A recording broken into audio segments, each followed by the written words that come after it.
Bonjour, moi c'est Baï Fatmata Binta.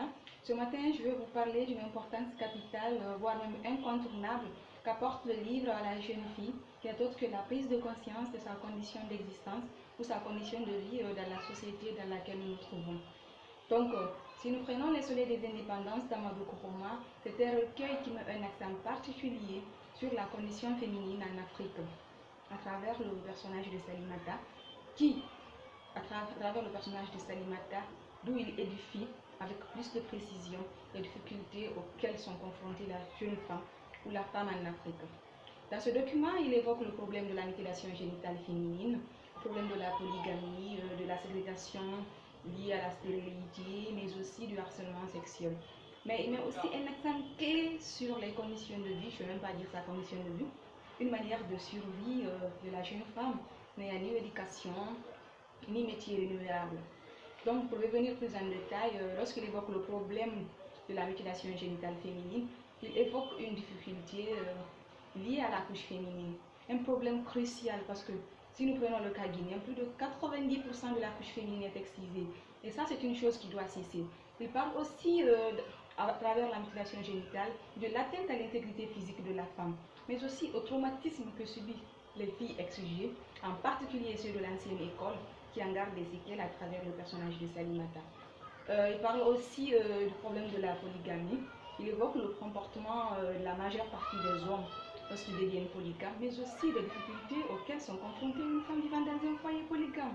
Et ça, c'est une réalité qui est palpable, qu'on voit dans les quotidiens, on voit dans le quotidien, dans les différents foyers.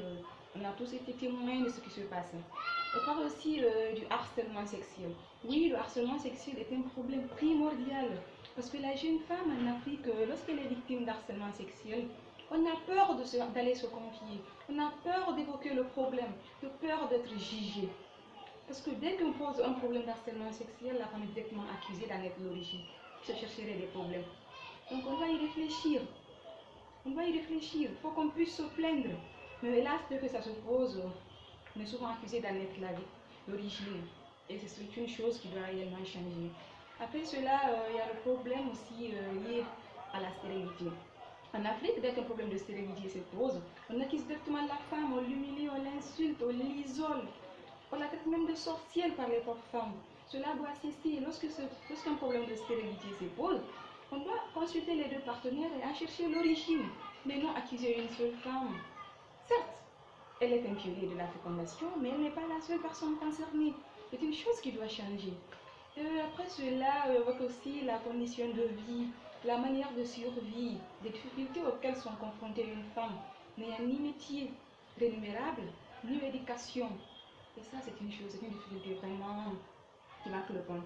Parce qu'il y a beaucoup de femmes qui ne sont pas scolarisées, n'ayant ni métier. C'est-à-dire, eux ne vivent pas, ils survivent, ils vivent le jour au jour. Et c'est une chose qui est vraiment, c'est pas facile à vivre. Donc, cela, j'encourage les jeunes filles à poursuivre les études ou à chercher un métier rémunérable pour ne pas être dépendante. Aujourd'hui, on pose le problème de l'équité avec les hommes. Oui, certes, c'est important. Mais pour que cela s'arrête, il faut d'abord remédier à un problème crucial. Il faut que nous femmes, qu'on s'accepte entre nous avant d'aller vers l'émergence.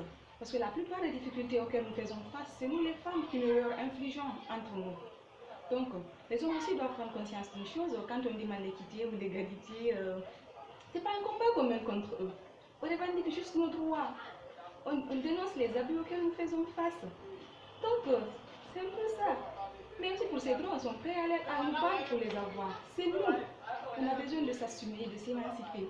Donc, c'est un peu ça que j'avais à vous dire, mais aussi que ne lis pas seulement pour parcourir les pages, mais en particulier pour prendre conscience d'une chose. Parce que pour que ça change, il faut qu'on en prenne conscience. Donc, c'est un peu le message que j'avais à diffuser à travers le mois du livre, de l'importance qu'a le livre sur la jeune femme, la prise de conscience. Ça, c'est vraiment important. Merci et passez une excellente journée.